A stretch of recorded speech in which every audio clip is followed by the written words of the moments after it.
Aquela madrugada pareceu não ter fim. Fiquei sentada na poltrona velha do meu quarto, olhando pela fresta da cortina, vendo as luzes da rua piscar. Meu nome é Beatriz Soledade Romero, tenho 68 anos, e naquela noite descobri que existe uma fome que não mora no estômago. Mora mais fundo. Mora onde a gente guarda a certeza de que ainda importa para alguém. Não era a primeira vez que eu dormia sem jantar. Já tinha acontecido na semana anterior. E na outra também. Mas naquela madrugada específica, algo dentro de mim começou a rachar. Como um prato de porcelana que cai devagar e você vê a trinca se abrindo antes de ele se partir completamente. Meu corpo doía. Não só de fome, doía de invisibilidade. Eu morava na casa do meu filho mais velho, Santiago, e da esposa dele, Valéria. Uma casa bonita em Córdoba, com 2 andares, piso de cerâmica fria e uma cozinha enorme que cheirava a café importado todas as manhãs. Tudo lindo por fora, tudo vazio por dentro. Quando o sol nasceu, levantei da poltrona. As pernas tremiam. Não sabia se era da noite em claro ou da fraqueza. Fui até o banheiro do corredor e me olhei no espelho. A mulher que me encarou de volta parecia 10 anos mais velha, os olhos fundos, a pele pálida, os lábios rachados. Passei água no rosto e respirei fundo. Segui até a cozinha. Santiago já tinha saído para o escritório. Valeria estava sentada à mesa, de robe de seda azul, mexendo no celular com uma mão e segurando uma xícara de cappuccino com a outra. Na mesa havia pão francês quentinho, manteiga, geleia de framboesa, frutas cortadas em fatias perfeitas. Ela ergueu os olhos para mim. Não disse bom dia, apenas voltou a olhar para a tela. Abri a geladeira devagar, como quem pede licença para entrar em um lugar que não é seu. Dentro havia de tudo. Queijo gruyère, presunto serrano, iogurtes gregos, sucos naturais. Mas nada daquilo tinha o meu nome. Na última prateleira, encostado no canto, estava um potinho de plástico com restos de arroz de 3 dias atrás. Peguei. Estava gelado e duro. Comi ali mesmo, de pé, com uma colher de pau que encontrei na pia. Valeria suspirou alto. Não disse nada, mas o suspiro disse tudo. Voltei para o meu quarto e fechei a porta devagar. Sentei na cama e olhei ao redor. O quarto era pequeno, úmido, sem janela de verdade, só uma clarabóia embaçada no teto. Ali dentro cabiam uma cama de solteiro, um guarda-roupa estreito e uma mesinha com um abajur que não funcionava mais. Na mesinha, dentro de uma caixa de sapatos velha, eu guardava fotografias. Peguei a caixa e abri. A primeira foto que vi foi da minha formatura como enfermeira, em Mendoza, em 1978. Eu estava sorrindo, com o diploma na mão, o cabelo preso em um coque elegante. Minha mãe estava ao meu lado, orgulhosa, com a mão no meu ombro. Embaixo dessa foto havia outra. Eu, Santiago e sua irmã, Camila, no zoológico de Buenos Aires. Ele tinha uns 6 anos, usava um boné vermelho e segurava minha mão com força. Naquele dia, eu tinha trabalhado um plantão de 12 horas e saído direto para levá-los ao passeio que tinha prometido há semanas. Estava exausta, mas feliz, porque eles estavam felizes. Onde foi que tudo desmoronou? Guardei as fotos de volta na caixa e me deitei. Fiquei olhando para a claraboia. Uma pomba pousou lá em cima e começou a arranhar o vidro. Eu me senti como aquela pomba, presa, arranhando uma saída que talvez não existisse. Por volta do meio-dia, a fome voltou. Dessa vez mais forte, mais insistente. Bebi água da torneira, muita água. Aprendi isso nos plantões intermináveis no hospital público, quando não havia tempo para almoçar e eu precisava aguentar até o fim do turno. Deitei de novo e fechei os olhos. Tentei dormir, mas o estômago não deixava. Parecia que havia uma pedra dentro dele, pesada e incômoda. Foi nesse silêncio forçado que comecei a me lembrar de coisas que eu tinha empurrado para o fundo da memória. Lembrei do dia em que Santiago me ligou, 3 anos atrás, dizendo que eu não podia mais morar sozinha, que eu estava ficando velha, esquecida, que era perigoso. Eu não queria sair do meu apartamento pequeno em Rosário. Era simples, mas era meu. Tinha minha vista para a pracinha, minha vizinha que tomava mate comigo todas as tardes, minha rotina tranquila. Mas Santiago insistiu. Valeria também.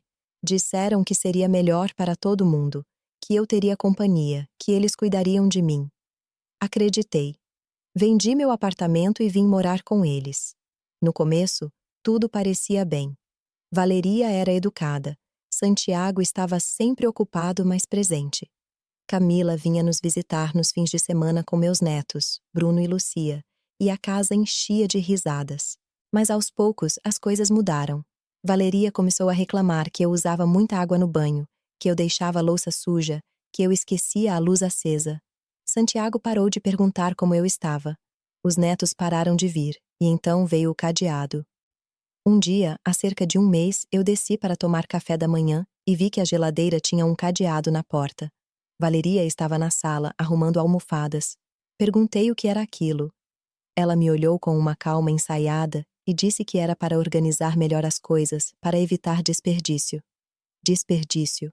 Como se eu fosse um desperdício. Santiago chegou à noite. Ouvi o barulho do carro na garagem, a porta se abrindo, as vozes dele e de Valéria na cozinha. Eles conversavam baixo, mas eu conseguia ouvir pedaços de frases. Não pode continuar assim. Ela não contribui com nada. A gente precisa economizar.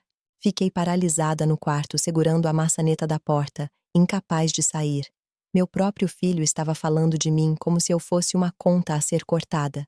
Naquela noite, fiquei sem jantar de novo. Ouvi eles comerem. Ouvi o barulho dos talheres, o som da televisão, as risadas. Eu ali, trancada naquele quarto pequeno, invisível.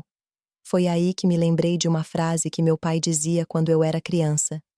Ele era padeiro, trabalhava de madrugada e sempre voltava para casa com pão quentinho para mim e minha irmã. Ele dizia: "Quem tem pão e não divide não sabe o que é ter fome de verdade." Meu pai morreu quando eu tinha 20 anos, mas naquela noite foi como se ele estivesse ali, sentado ao meu lado, lembrando quem eu era. Eu não era um peso. Eu era a mulher que passou 40 anos cuidando de doentes, segurando mãos em momentos de desespero, aplicando injeções em crianças que choravam, limpando feridas, consolando famílias. Eu era a mulher que criou 2 filhos sozinha depois que meu marido nos deixou. Eu era a mulher que pagou escola, roupa, comida, remédio, tudo, sem nunca pedir nada de volta. E agora estava ali, com fome, humilhada, esquecida. Mas naquela noite algo dentro de mim acordou. Eu não ia mais aceitar aquilo. Na manhã seguinte, quando o sol clareou de novo, levantei com um propósito. Fui até a cozinha. Santiago e Valéria já tinham saído. A casa estava vazia. Peguei meu celular velho, aquele que Camila me deu há 2 anos. Nem sabia usar direito, mas sabia discar números. Disquei 911. Minha mão tremia, o coração batia descompassado, mas eu não ia desistir. Uma voz feminina atendeu. "Emergências, em que posso ajudá-la?" Respirei fundo. "Meu nome é Beatriz Soledad Romero. Eu preciso de ajuda. Estou sendo maltratada na casa do meu filho." Houve uma pausa breve do outro lado da linha. "A senhora está em perigo imediato?" "Estou com fome há 2 dias. Eles trancaram a comida, eu sou idosa, eu não tenho para onde ir." A voz ficou mais firme, mais atenta. "A senhora pode me dar o endereço?" Dei. "Vamos enviar uma viatura agora. A senhora está sozinha em casa?"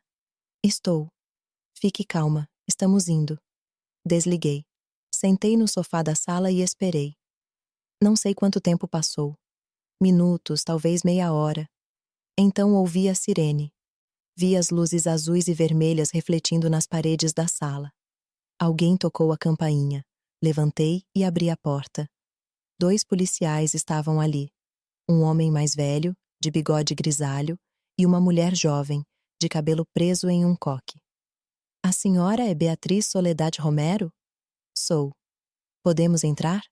Abri a porta e eles entraram. A policial olhou ao redor. Viu a casa organizada, limpa, bonita. Depois olhou para mim. Viu minha roupa velha, meu rosto magro, meus olhos fundos. A senhora nos ligou reportando maus tratos. Pode nos explicar o que está acontecendo? Respirei fundo.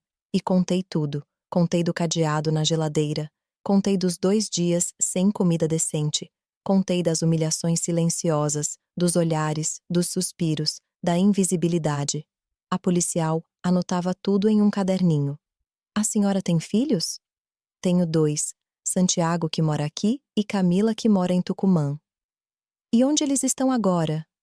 No trabalho. A senhora nos dá permissão para vistoriar a casa? Dou. Eles foram até a cozinha, viram a geladeira com o cadeado, tiraram fotos, abriram os armários, viram a comida toda guardada, trancada. O policial do bigode voltou para a sala e me olhou com uma seriedade que eu não esperava. Dona Beatriz, a senhora sabe que o que está acontecendo aqui é crime, né? Senti um aperto no peito. É? É sim, maus tratos a idoso. Está no Código Penal. A senhora tem direitos, e eles estão sendo violados. A policial se aproximou e colocou a mão no meu ombro.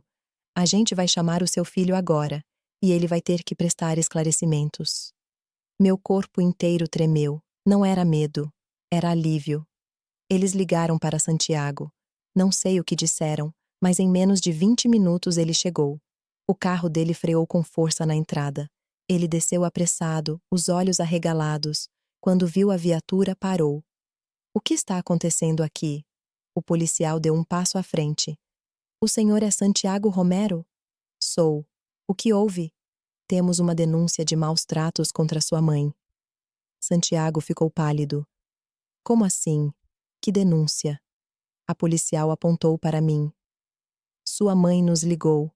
Ela nos relatou que está sendo privada de alimentação adequada, que a geladeira está trancada, que ela está sendo tratada de forma indigna. Santiago olhou para mim, havia raiva nos olhos dele, mas também havia medo. Mãe, o que você fez? Eu pedi ajuda, Santiago, porque eu precisava. Ele respirou fundo, tentando se controlar. Olha, oficial, isso é um mal-entendido. A gente coloca cadeado na geladeira porque ela às vezes esquece as coisas, deixa a comida estragar.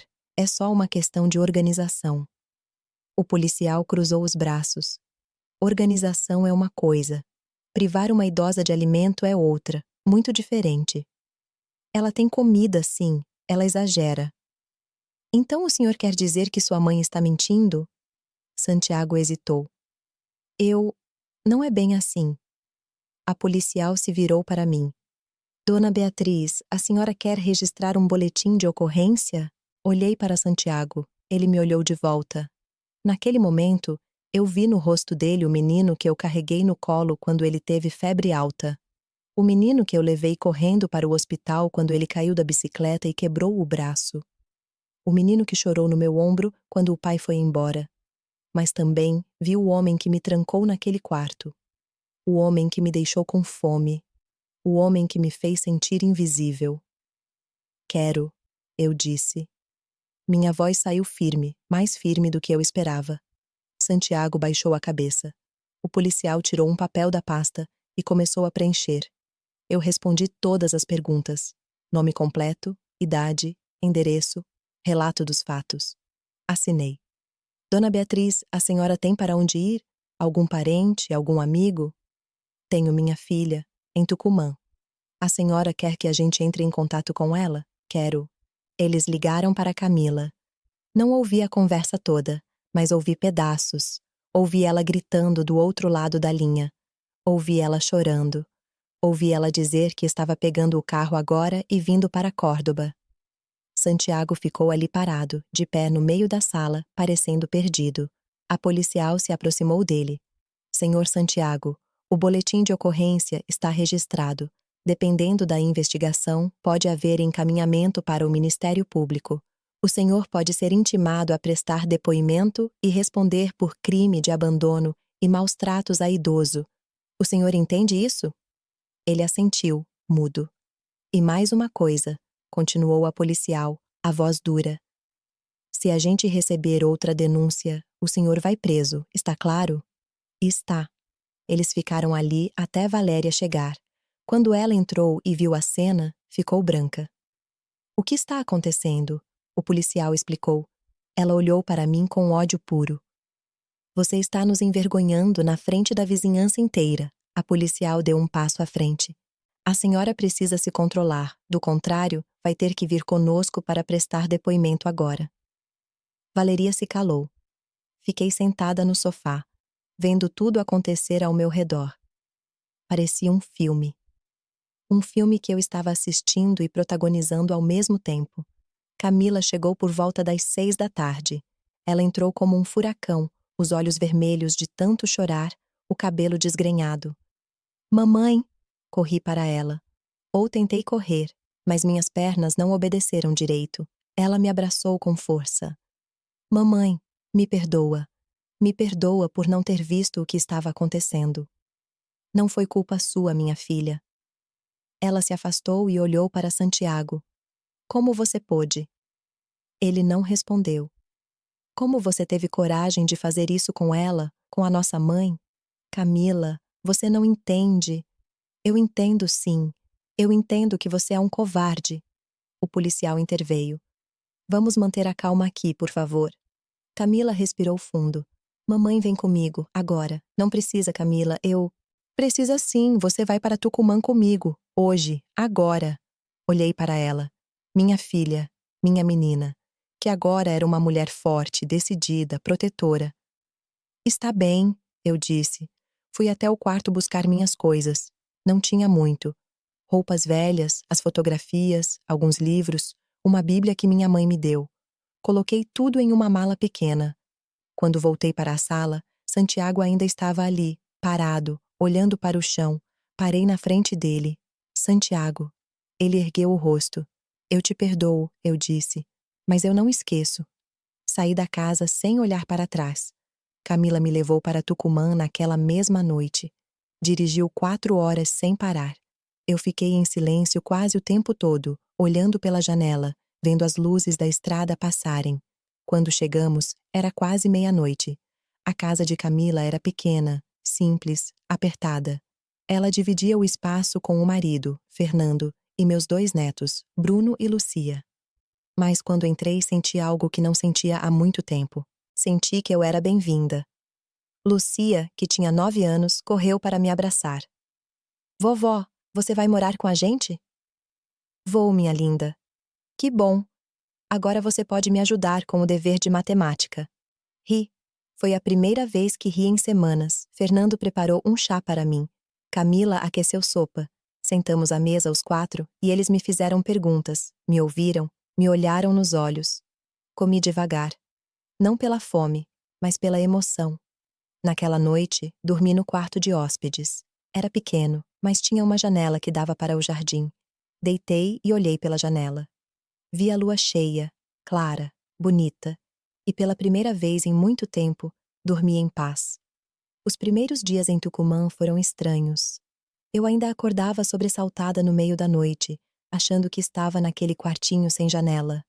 Levantava, andava pela casa, checava a cozinha, como se esperasse encontrar um cadeado. Mas não havia cadeado. Havia apenas comida e carinho. Camila trabalhava como professora em uma escola pública. Fernando era mecânico. Os 2 saíam cedo e voltavam à tarde. Eu ficava com Bruno e Lucia, ajudava nos deveres, preparava o almoço, cuidava da casa. Não porque me obrigavam, mas porque eu queria, porque me fazia sentir útil de novo.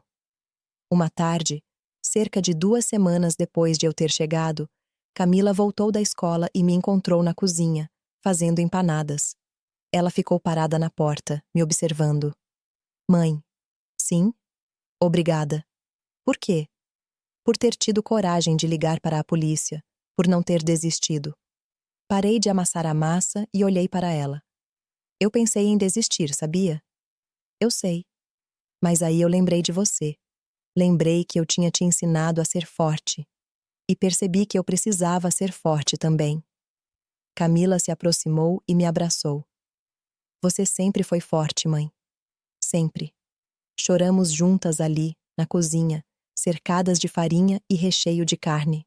O processo contra Santiago seguiu. Ele foi chamado para prestar depoimento no Ministério Público. Eu também fui. Camila me acompanhou. Foi difícil, muito difícil, sentar ali, diante de uma promotora, e relatar tudo o que tinha acontecido. Mas eu fiz. Porque precisava. Porque outras pessoas, outras mães, outros pais, outros idosos, precisavam ver que era possível se defender. A promotora me ouviu com atenção, anotou tudo. No final, ela me disse algo que nunca vou esquecer. Dona Beatriz, a senhora fez a coisa certa. E eu vou fazer de tudo para que a justiça seja feita. Santiago foi condenado a prestar serviços comunitários e a pagar uma pensão alimentícia para mim. Não era muito, mas era algo. Era o reconhecimento de que ele tinha errado, de que eu tinha direitos. Valeria nunca me pediu desculpas, nem esperei que pedisse. Com o tempo, a vida em Tucumã foi se ajeitando. Eu me acostumei com a rotina, com a casa, com os netos. Comecei a frequentar um grupo de idosos no centro comunitário do bairro. Lá, conheci outras pessoas que tinham passado por situações parecidas. Dona Mercedes, que tinha sido abandonada pelos filhos. Seu Ramon, que tinha sido roubado pela nora. Dona Estela, que tinha apanhado do genro. Ouvir essas histórias me fez perceber que eu não estava sozinha. Que o que aconteceu comigo não era uma exceção. Era uma realidade silenciosa que muitos viviam. E isso me deu uma ideia.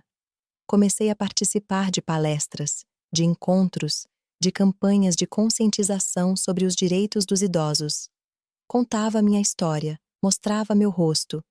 Dizia meu nome completo, Beatriz Soledad Romero.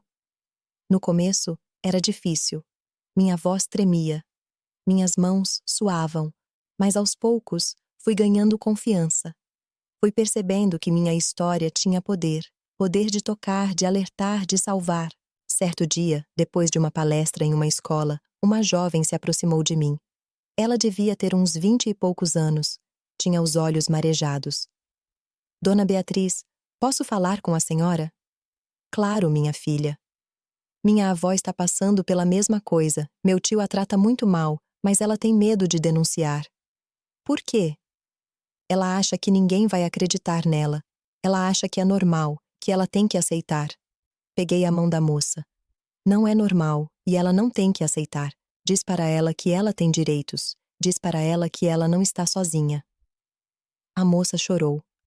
Anotou o meu contato. 2 dias depois, ela me ligou dizendo que tinha levado a avó para fazer um boletim de ocorrência.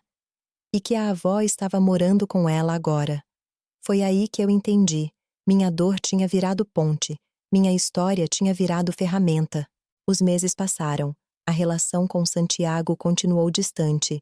Ele tentou me ligar algumas vezes, mas eu não atendi. Não porque eu quisesse machucá-lo, mas porque eu precisava de tempo. Precisava me curar. Camila me dizia que ele estava arrependido, que ele tinha percebido o erro. Mas eu não estava pronta para perdoar completamente. Talvez um dia, talvez nunca. E estava tudo bem, porque eu aprendi que perdoar não significa esquecer. Não significa voltar. Não significa aceitar de novo. Perdoar para mim significou liberar o peso que eu carregava.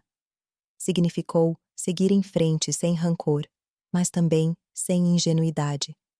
Certo domingo, 6 meses depois de tudo ter acontecido, eu estava no quintal de Camila, regando as plantas, quando Bruno chegou correndo. Vovó, vem ver o que a mamãe fez. O que foi? Vem. Fui atrás dele. Camila estava na sala, segurando um quadro. O que é isso? Perguntei. É para você. Ela virou o quadro. Era uma foto minha, ampliada, em preto e branco. Eu estava sorrindo, com uma blusa de renda que eu adorava. Embaixo da foto, uma frase bordada à mão. A dignidade não se negocia. Meus olhos encheram de lágrimas. Camila, você me ensinou isso, mãe, e eu quero que você nunca esqueça. Abracei minha filha, e naquele abraço senti tudo. A dor, a cura, o recomeço. Hoje, tenho 70 anos. Continuo morando com Camila. Continuo participando de palestras, continuo contando minha história. Tem dias difíceis? Tem. Tem noites em que acordo e lembro do cadeado, da fome, da humilhação? Tem. Mas também tem dias bonitos. Dias em que Bruno me ensina uma música nova. Dias em que Lucia me mostra um desenho que fez de mim. Dias em que Camila simplesmente senta ao meu lado e diz: "Eu te amo, mãe." E esses dias fazem tudo valer a pena. Se você está lendo isso, se está passando por algo parecido, eu quero te dizer uma coisa. Não se cale. Não aceite. Não normalize. Você tem direitos. Você tem valor. Você não é um peso. Você não é um gasto. Você é uma pessoa. E como pessoa, você merece respeito, carinho, dignidade. Se precisar, ligue para a polícia. Ligue para o serviço social. Ligue para alguém de confiança. Mas não fique em silêncio, porque o silêncio mata aos poucos. Mata a esperança, mata a autoestima, mata a vontade de viver. Eu sei porque eu quase morri em silêncio, mas eu escolhi viver em voz alta, e você também pode escolher. Alguns meses depois de me estabilizar em Tucumã, comecei a receber mensagens. Muitas mensagens. Pessoas que tinham assistido minhas palestras, que tinham lido sobre minha história nos jornais locais, que tinham ouvido meu relato na rádio comunitária. Uma dessas mensagens me marcou profundamente. Era de uma mulher chamada Inés, de Salta. Ela me escreveu: "Dona Beatriz, eu tenho 74 anos. Moro com minha filha e meu genro. Eles me tratam como você foi tratada. Eu tinha desistido. Mas depois que ouvi sua história, eu entendi que eu ainda posso lutar. Obrigada por me devolver a coragem." Respondi para Inés no mesmo dia. Trocamos telefones. Conversei com ela por horas. Ela chorou muito. Eu também. 2 semanas depois, ela me mandou uma foto. Estava na frente de uma delegacia, segurando um papel. O boletim de ocorrência. Eu fiz, Beatriz, eu denunciei. Guardei essa foto. Ela está colada na geladeira da casa de Camila até hoje. O trabalho no grupo de idosos cresceu. O que começou como reuniões informais no centro comunitário virou um projeto oficial. Conseguimos parceria com a prefeitura de Tucumã. Ganhamos uma sede pequena, mas funcional. Batizamos o projeto de Vozes que Importam. Todo sábado à tarde nos reuníamos, servíamos chá, café, bolo e conversávamos. Sobre direitos, sobre lei, sobre como se proteger, sobre como denunciar. Mas também conversávamos sobre a vida, sobre memórias, sobre sonhos. Seu Ramon, que conheci no primeiro dia, virou meu parceiro de trabalho. Ele era ótimo com palavras, sabia falar com as pessoas de um jeito simples e direto. Começamos a visitar escolas juntos, a dar palestras em igrejas, em associações de bairro. Certo dia, fomos convidados para falar em um programa de rádio. Era uma estação pequena, mas tinha alcance em toda a província. O apresentador, um senhor simpático chamado Eduardo, nos recebeu com café e sorrisos. "Dona Beatriz, seu Ramon, é uma honra tê-los aqui. Vamos começar?" Começamos. Contei minha história. Ramon contou a dele. Falamos sobre o projeto. Demos o número de telefone da prefeitura para denúncias. Explicamos como funcionava o Estatuto do Idoso na Argentina. Quando saímos da rádio, meu celular não parava de tocar. Eram mensagens de pessoas de toda a província. Algumas pedindo ajuda. Outras agradecendo. Outras simplesmente dizendo: "Eu não estou sozinho." Foi nesse dia que eu entendi o tamanho do que estávamos fazendo. Não era só sobre mim, não era só sobre Ramon. Era sobre milhares de pessoas invisíveis, silenciadas, esquecidas. E nós estávamos dando voz a elas. Enquanto o projeto crescia, minha vida pessoal também foi se reorganizando. Bruno entrou para a escola de música e descobriu que tinha talento para o violão. Lucia se tornou a melhor aluna da turma dela em ciências. Fernando foi promovido na oficina. Camila ganhou um prêmio de melhor professora do ano. E eu? Eu estava viva. Simplesmente viva. E isso já era muito. Mas nem tudo eram flores. Santiago voltou a entrar em contato. Dessa vez, de um jeito diferente. Ele não ligou. Não mandou mensagem. Ele apareceu. Foi em um sábado de manhã. Eu estava na cozinha, preparando o café, quando a campainha tocou. Camila foi atender. Ouvi vozes. E então, ouvi a voz dele. "Camila, por favor, eu só quero conversar com ela." "Ela não quer te ver." Eu sei, mas eu preciso. Camila veio até a cozinha. Mãe, o Santiago está aqui. Meu coração disparou. Respirei fundo. Deixa ele entrar. Tem certeza? Tenho. Santiago entrou na cozinha devagar, como quem pisa em vidro. Estava mais magro, mais pálido. Tinha olheiras fundas.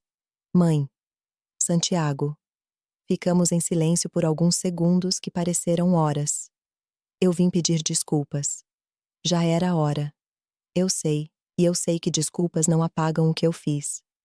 Mas eu preciso que você saiba que eu me arrependo. Todos os dias, eu me arrependo. Por que você fez aquilo, Santiago? Por quê? Ele baixou a cabeça. Eu não sei.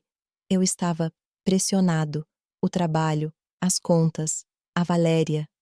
Ela ficava falando que a gente não podia sustentar mais ninguém, que a gente precisava economizar. E eu deixei ela me convencer de que você era um problema. E eu era? Não? Ele ergueu o rosto, os olhos vermelhos. Não, mãe. Você nunca foi. E eu fui um covarde por não defender você. Foi. Ele assentiu, engolindo o choro. Valeria e eu estamos separados. Não disse nada. Ela foi embora há 2 meses. Disse que eu mudei, que eu não sou mais o mesmo. E ela está certa. Eu não sou. Porque eu aprendi, mãe. Aprendi da pior forma possível. Mas aprendi. Aprendeu o quê? Que família não é sobre dinheiro, não é sobre conveniência, é sobre cuidar. E eu não cuidei de você. Fiquei olhando para ele. Meu filho, meu primogênito. O menino que eu embalei, que eu protegi, que eu amei com tudo que eu tinha. Santiago, eu te perdoei, eu já te disse isso. Eu sei, mas eu preciso te provar que eu mudei. Não precisa me provar nada. Preciso sim, por mim, porque eu não consigo viver sabendo que eu fiz o que fiz. Suspirei. Então muda. Muda de verdade, não por mim, por você. Ele assentiu. Posso te visitar às vezes? Olhei para Camila. Ela estava encostada na porta, de braços cruzados, mas fez um sinal de que a decisão era minha. Pode. Mas devagar, Santiago. Devagar. Obrigado, mãe. Ele foi embora logo em seguida. Camila se sentou ao meu lado. Você acha que ele mudou mesmo? Não sei. Mas eu espero que sim. Nos meses seguintes, Santiago começou a me visitar. Uma vez por mês, depois a cada 15 dias. Trazia flores, trazia doces, perguntava como eu estava. No começo as conversas eram curtas, tensas, mas aos poucos foram ficando mais naturais. Ele nunca mais falou de Valéria. Eu também nunca perguntei. Certo dia, ele chegou com uma sacola de compras. O que é isso? Ingredientes para a gente fazer aquele guisado que você sempre fazia quando eu era criança. Fiquei surpresa. Você lembra? Claro que lembro. Era a minha comida favorita. Passamos a tarde cozinhando juntos. Ele picava os legumes, eu temperava a carne. Foi estranho, foi doloroso. Mas também foi bom. Quando o guisado ficou pronto, chamamos Camila, Fernando, Bruno e Lucia. Sentamos todos à mesa. Comemos juntos. E por um momento, só por um momento, me senti completa de novo. Hoje, olhando para trás, percebo o quanto eu mudei. Não sou mais a mulher que morava naquele quarto sem janela, que comia restos gelados escondida, que se sentia invisível. Sou a mulher que ligou para a polícia, que enfrentou o filho, que denunciou, que recomeçou. Sou a mulher que virou símbolo de resistência, que dá palestras, que ajuda outras pessoas, que usa sua dor como combustível para a mudança. E sou, acima de tudo, a mulher que escolheu viver com dignidade. Tem gente que me pergunta se eu me arrependo de ter denunciado Santiago. Se não teria sido mais fácil ficar quieta, aceitar, engolir. E eu sempre respondo a mesma coisa. Não. Porque ficar quieta seria morrer aos poucos. Seria abrir mão de quem eu sou. Seria ensinar meus netos que humilhação é aceitável. E eu não vim ao mundo para isso. Vim para viver. Para lutar, para resistir. Hoje tenho uma rotina. Acordo cedo, tomo café com Camila, levo os netos para a escola. Volto para casa, cuido das plantas, preparo o almoço. À tarde, Vou para a sede do Vozes que Importam. Atendo ligações, converso com idosos, organizo palestras. É uma vida simples, mas é uma vida plena. E sabe o que é mais engraçado? Eu, que sempre fui enfermeira, que sempre cuidei dos outros, agora estou cuidando de mim também. Faço caminhadas, tomo sol, leio livros, vejo novelas com Dona Mercedes, jogo cartas com seu Ramon. Redescobri o prazer de estar viva. Claro que tem dias ruins, tem dias em que a memória volta forte, me arrasta de novo para aquele quarto frio. Tem dias em que olho para a geladeira e ainda espero ver um cadeado. Mas esses dias estão cada vez mais raros. Porque eu construí uma rede de apoio, construí novos laços, novos afetos, novas histórias. E essa rede me segura quando eu fraquejo. Semana passada recebi uma carta. Era de uma mulher de Mendoza. Ela escreveu: Dona Beatriz, eu assisti sua palestra na internet. Eu tenho 82 anos e estou sendo maltratada pelo meu neto. Ele pega minha aposentadoria toda e não me deixa sair de casa. Eu tinha vergonha de contar para alguém. Mas depois de ouvir você, eu tive coragem. Eu contei para minha vizinha.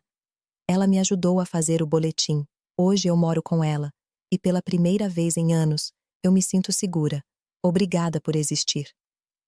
Quando terminei de ler, chorei. Chorei de emoção, de gratidão, de alívio. Porque é por cartas como essa que eu continuo. É por histórias como essa que eu não desisto. Há poucos dias, eu e Camila estávamos sentadas no quintal, vendo o pôr do sol. Ela segurava minha mão. Mãe, posso te fazer uma pergunta? Claro. Você é feliz? Olhei para ela. Para minha menina, que agora era uma mulher forte, que me salvou quando eu mais precisei. Sou. Mesmo depois de tudo? Principalmente depois de tudo. Ela sorriu. Eu tenho muito orgulho de você. E eu de você. Ficamos ali, em silêncio, vendo o céu ficar laranja, depois rosa, depois roxo. E eu pensei, eu poderia ter morrido naquele quarto. Poderia ter desistido. Poderia ter me deixado apagar. Mas eu não deixei. Eu escolhi acender uma luz. E essa luz, por menor que seja, ainda brilha. E vai continuar brilhando enquanto eu estiver viva. Porque a dignidade não grita. Ela apenas acende a luz. E ilumina tudo ao redor.